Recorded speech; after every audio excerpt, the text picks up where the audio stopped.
Darth Maul. For a long time, he was just scary face, horny bad guy man with jacked up teeth and a red lightsaber who said like 2 words before getting chopped in half in a Star Wars movie that left a lot of Star Wars fans going, meh. But that ending lightsaber fight was fun though. Fuck. Yeah, that lightsaber fight. And he was just kind of there to look menacing and have a fight at the end. Not much substance. Gone before we even had a chance to get to know ya. He's a bad guy. He's a bad guy. He's a bad guy. That's Darth Maul. He's a bad guy. Psych! He's alive! In 2011, the 4th season of Star Wars The Clone Wars was released. And in it, it was revealed that Darth Maul was still alive. He was alive and he had spider legs. The character thought to be dead since 1999, known to be dead since 1999, was all of a sudden resurrected 12 years later. And for a long time, that's what Darth Maul was to me. Darth Maul was this kind of one and done, one note character in a Star Wars movie that I saw in the theater in 1999. A character that died in a movie, who said a couple words, who was in a pretty fun lightsaber fight, and who I knew was resurrected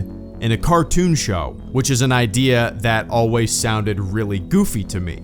And now when I think of Darth Maul, I don't really think of the character that we saw in The Phantom Menace. I think of the character that we saw in the Clone Wars. That character has so much depth. Darth Maul has a story now. Darth Maul plays a role in the Star Wars universe that isn't just bad guy makeup and red lightsaber. From Dathomir to the Night Sister witches and brothers, to going mad, to having a brother, to groveling at the feet of his old master and being tossed away. Darth Maul has depth now. And it's really interesting to me because for so long, I viewed Darth Maul one way. And until I saw him in those Clone Wars episodes, that's the way I always thought of him. And yeah, still the idea of a character resurrection coming back to fulfill something, I don't know, maybe fan appeasement, I don't know. But characters being resurrected, it still doesn't sit well with me. Palpatine being back, the idea of Boba Fett being back, in Legends, does nothing for me. Sometimes characters can die, right? Not every character needs to come back. I can harbor that feeling,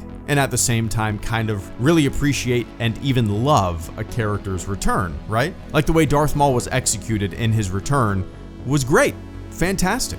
The way Palpatine was executed in his return was, well, yeah.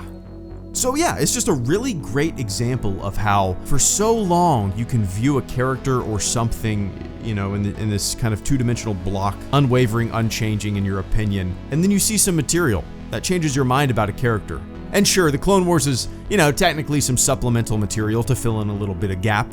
And the character of Darth Maul in the Clone Wars probably could have been a brand new character. But despite all of that, the way Darth Maul was presented in the Clone Wars was fantastic, and it completely rewrote my idea of the character of Darth Maul. Cool? All right.